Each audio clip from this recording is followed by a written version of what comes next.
जितने घर में सदस्य उतने औजार हो। अब शस्त्र उठाना ही पड़ेगा। ओम शांति शांति नहीं, ओम क्रांति क्रांति।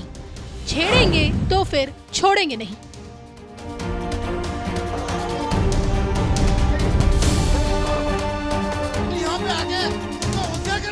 इन्हीं नारों के बीच देश का संत समाज सनातन बोर्ड से लेकर हिंदू राष्ट्र की डिमांड कर रहा है। सत्ताधारी भाजपा जो खुद पर हिंदुत्ववादी सरकार का टैग लगाने से चूकती नहीं है, कांग्रेस पर मुस्लिम तुष्टीकरण करने का आरोप लगाती है, वक्फ की बढ़ती दादागिरी को देखते हुए एक नए वक्फ बोर्ड की बात करती है, लेकिन क्या 100 करोड़ हिंदुओं की उम्मीदों पर खरी उतर पाएगी? बीते 10 सालों से देश की सत्ता पर काबिज भाजपा और हिंदू हृदय सम्राट प्रधानमंत्री नरेंद्र मोदी का नेतृत्व, इनकी मौजूदगी में सनातन के खिलाफ जहर उगलना अब तक जारी है। तिरुपति मंदिर के प्रसाद में सुअर की चर्बी की मिलावट, पड़ोसी मुल्क बांग्लादेश में हिंदुओं का नरसंहार, इस्कॉन को जड़ से खत्म करने की कोशिश और इन्हीं भयावह हालातों में क्या शस्त्र उठाए बिना खुद के धर्म की रक्षा की जा सकती है? और अगर ऐसा है तो क्या सनातन में हिंसा की जगह है? यही समझने के लिए धर्म संसद से धर्मगुरु बाबा हरजीत सिंह रसूलपुर ने क्या कुछ कहा, वो आप भी सुनिए आज। सत श्री अकाल। परम पूज्य श्री देवकी नंदन जी महाराज, आपको तो हम प्रणाम करते, उस मां को हम दंडवत प्रणाम करते हैं, कोटि कोटि प्रणाम करते हैं जिसने आपको जन्म दिया। क्योंकि ऐसी मां दुनिया में ऐसे बच्चे को कोई बिरले ही जन्म देती हैं। पता नहीं कितने लोग इस धरती पे आए और चले गए। पाठ पूजा कथा तो बहुत लोग करते हैं, लेकिन इतिहास ये लिखा जाएगा कि सनातन बोर्ड की जो बात करने वाले हैं, जो सनातन को बचाने की बात करने वाले, वो देवकी नंदन जी महाराज का। जहां बातों से नहीं काम चलना। गुरु गोबिंद सिंह महाराज बोलते हैं, कहते शस्त्रन के अधीन है राज, राज बिना ना धर्म चले हैं, धर्म बिना सब दले मले हैं। आप सबको अपने साथ माला के शस्त्र उठाना ही पड़ेगा। बिना शस्त्र से कोई काम हो ही नहीं सकता। अगर बिना शस्त्र से काम चलता तो हमारे बॉर्डर से हमें शस्त्र की जरूरत ना पड़ती। हमें अपने धर्म को बचाने के लिए शस्त्र उठाना ही पड़ना। आप लोग जब तक शस्त्रधारी नहीं होंगे तब तक आपको लोग पीड़ते रहेंगे, कूटते रहेंगे। आज हमें सनातन बोर्ड की जरूरत इसलिए पड़ी क्योंकि हमारे पास शस्त्र नहीं है। उन लोगों के पास हर हथियार है।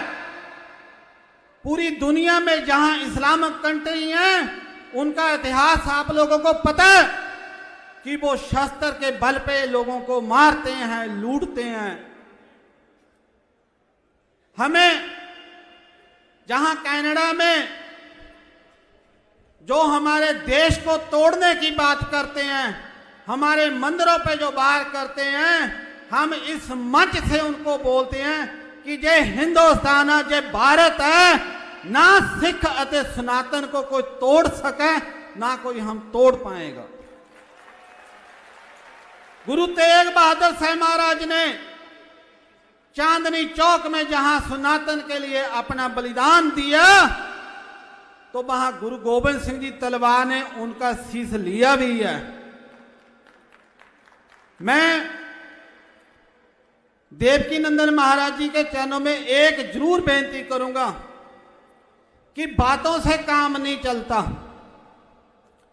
अगर इस बोर्ड के लिए सबसे पहले किसी शीश की जरूरत हो तो हम अपना शीश सबसे पहले आगे होके देंगे।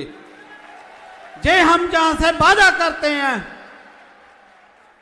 दूसरा, खाली शीश देंगे नहीं, अगर किसी का शीश लेने की जरूरत पड़ी तो हम लेने में भी कभी नहीं छोड़ेंगे।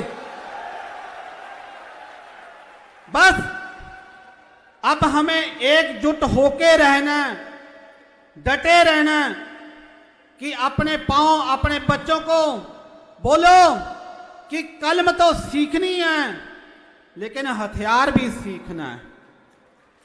इसके बिना नहीं काम चलना, क्योंकि आज की जरूरत है, क्योंकि आज नहीं तो कभी नहीं।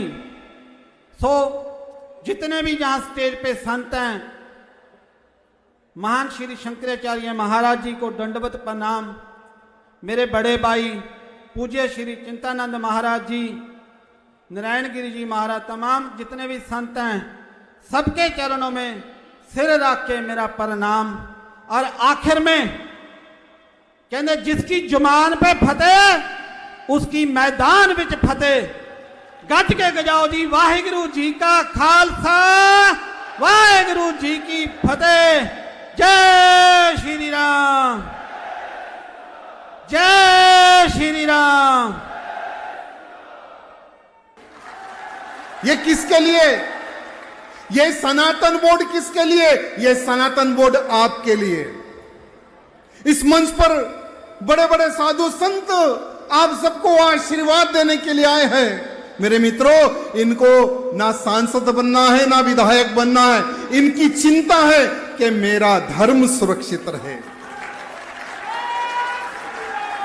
आज हमारे गुरुजी के चरणों को प्रणाम करता हूं और गुरुजी का संकल्प है कि हर जिला में सनातन बोर्ड की स्थापना हो और सनातन बोर्ड के माध्यम से एक विशाल सेना का निर्माण भी होगा।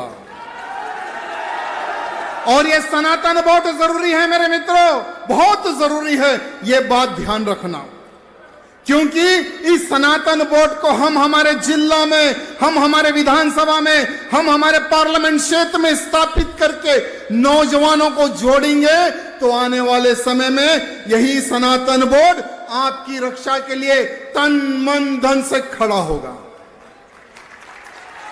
आज हम लोग देख रहे हैं समय कम है, आज हम लोग देख रहे हैं हमारी बहन बेटियों को लव जिहाद के नाम पर उठा ले जा रहे हैं। कौन आवाज उठा रहा है? कौन सा नेता आवाज उठा रहा है? कितने लोग आवाज उठा रहे हैं?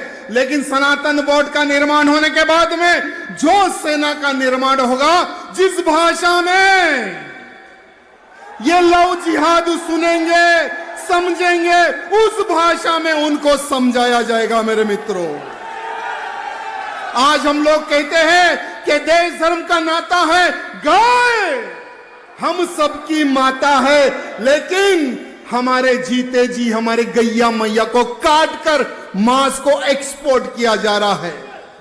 खुलेआम बकरीद के अवसर पर हिंदू घर में चुभ जाता है। क्यों? क्योंकि वो हिंदू कटी हुई गाय का सर नहीं देख सकता, कटा हुआ गाय का मांस नहीं देख सकता।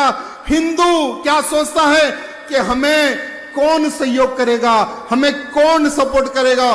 बहुत सारे नौजवानों में मैं घूमता हूं गुरुजी, नौजवान कहते हैं कि भैया हम मरने के लिए तैयार है, देश धर्म की रक्षा के लिए हम दुश्मनों को, आतंकियों का सर काटने को भी तैयार है। अगर हमें किसी का सहयोग मिले, अगर हमें सपोर्ट मिले तो हम जो चाहे वो करने के लिए तैयार है।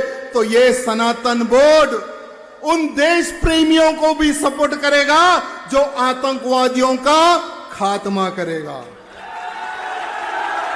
इसीलिए यह सनातन बोर्ड बहुत जरूरी है मेरे मित्रों। आज गुरुजी ने आह्वान किया कि हर जिला में स्थापित हो, और हमारे एक सरदार जी भैया जी ने कहा कि हम देश धर्म की रक्षा के लिए सर कटा भी सकते हैं और सर काट भी सकते हैं। अगर